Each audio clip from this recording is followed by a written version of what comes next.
কাশ্মীরকে কেন্দ্র করে ভারত আর পাকিস্তানের মধ্যে দুবার যুদ্ধ হয়েছে। এখন উভয়ই পারমাণবিক শক্তিধর দেশে পরিণত হয়েছে এবং পুলওয়ামার ঘটনাকে কেন্দ্র করে আবারও তারা যুদ্ধংদেহী অবস্থানে। কিন্তু কাশ্মীর নিয়ে ভারত আর পাকিস্তানের এই সংঘাতের কারণ কি? ইতিহাস বলছে ১৯৪৭ সালের আগস্ট মাসে পাকিস্তান আর ভারত স্বাধীনতা পাবার আগে থেকেই কাশ্মীর নিয়ে বিতর্কের সূচনা হয়েছিল। ইন্ডিয়ান ইন্ডিপেন্ডেন্স অ্যাক্ট নামে ব্রিটিশ ভারত বিভক্তির যে পরিকল্পনা তৈরি হয়েছিল তাতে বলা হয়েছিল কাশ্মীর তার ইচ্ছে অনুযায়ী ভারত অথবা পাকিস্তান যে কোনো রাষ্ট্রেই যোগ দিতে পারবে।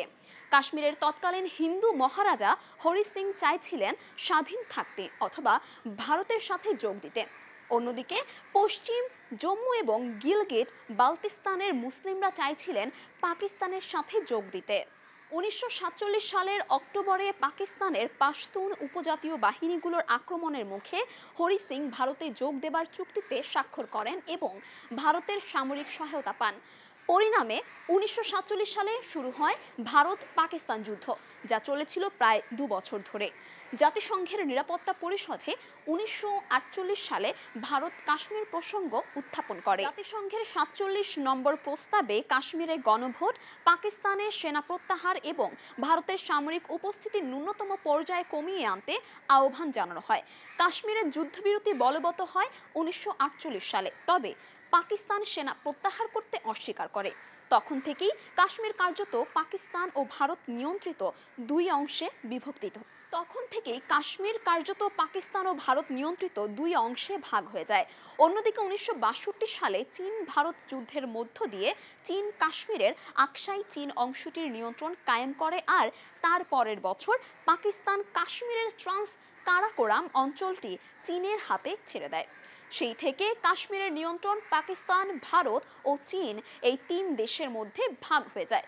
দ্বিতীয় ভারত পাকিস্তান যুদ্ধ হয় ১৯৬৫ সালে। এরপর আরেকটি যুদ্ধবিরতি চুক্তি হয়। এরপর ১৯৭১-এর তৃতীয় ভারত পাকিস্তান যুদ্ধ এবং ১৯৭২-এর সিমলা চুক্তির মধ্য দিয়ে বর্তমানের লাইন অফ কন্ট্রোল বা নিয়ন্ত্রণ রেখা চূড়ান্ত রূপ পায়। ১৯৮৪ সালে ভারত সিয়াচেন হিমবাহ এলাকার নিয়ন্ত্রণ দখল করে, যা নিয়ন্ত্রণ রেখা দিয়ে চিহ্নিত নয়।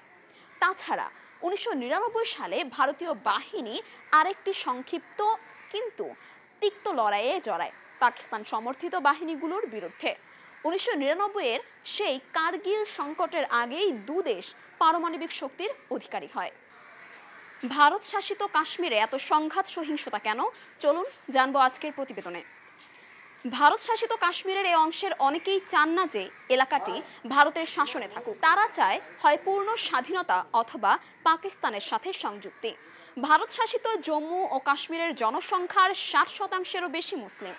এটি হচ্ছে ভারতের একমাত্র রাজ্য যেখানে মুসলিমরা সংখ্যাগরিষ্ঠ। এখানে বেকারত্বের হার অত্যন্ত উঁচু। তাছাড়া রাস্তায় বিক্ষোভ এবং বিদ্রোহীদের দমনের ক্ষেত্রে নিরাপত্তা বাহিনীর কঠোর নীতি পরিস্থিতিকে আরও খারাপ করেছে।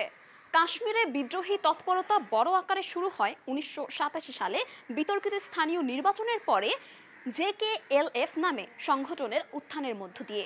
ভারত অভিযোগ করে পাকিস্তান সীমান্তের ওপর থেকে যোদ্ধাদের পাঠাচ্ছে, তবে পাকিস্তান তা অস্বীকার করে।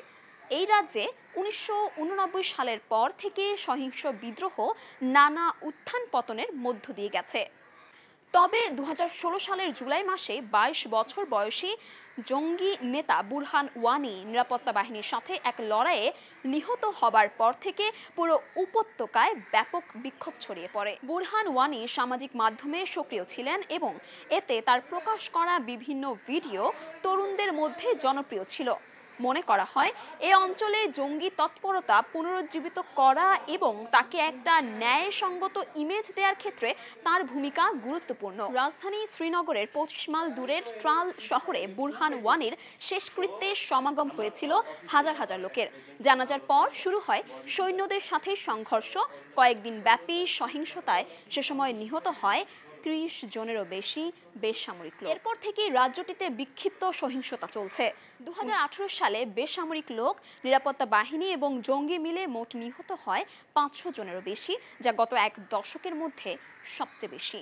কাশ্মীর এখন বিভক্ত লাইন অফ কন্ট্রোল বরাবর। এছাড়াও আকসাই চীন ও সিয়াচেন হিমবাহের উত্তরের আরেকটি অংশ নিয়ন্ত্রণ করে চীন। নিয়ন্ত্রণ রেখা বরাবর ভারত ও পাকিস্তানের মধ্যে বহু রক্তপাতের পর 2003 সালে দুদেশ একটি যুদ্ধবিরতি চুক্তি করেছিল। পাকিস্তান পরে কাশ্মীরের বিদ্রোহীদের অর্থায়ন বন্ধ করার অঙ্গীকার করে, আর ভারত প্রস্তাব করে বিদ্রোহীরা জঙ্গি তৎপরতা বন্ধ করলে তাদের ক্ষমাও করে দেয়া হবে। এরপর 2014 সালে হিন্দু জাতীয়তাবাদী নরেন্দ্র মোদীর সরকার ক্ষমতাসীন হবার পর তারা পাকিস্তানের ব্যাপারে কঠোর নীতি নেবার অঙ্গীকার করে। তবে শান্তি আলোচনার ব্যাপারেও আগ্রহ দেখায়। পাকিস্তানের তৎকালীন প্রধানমন্ত্রী নওয়াজ শরীফ দিল্লিতে নরেন্দ্র মোদীর শপথ গ্রহণ অনুষ্ঠানেও গিয়েছিলেন অতিথি হিসেবে। কিন্তু এর এক বছর পরই পাঞ্জাবের পাঠানকোটে ভারতীয় বিমান ঘাঁটিতে আক্রমণ হয়, যার জন্য পাকিস্তান ভিত্তিক গোষ্ঠীগুলোকে দায়ী করে ভারত। নরেন্দ্র মোদী সে সময় ইসলামাবাদে তার নির্ধারিত সফর বাতিল করে দেন। এরপর থেকে দুদেশের মধ্যে আলোচনায় আর কোনো অগ্রগতি হয়নি।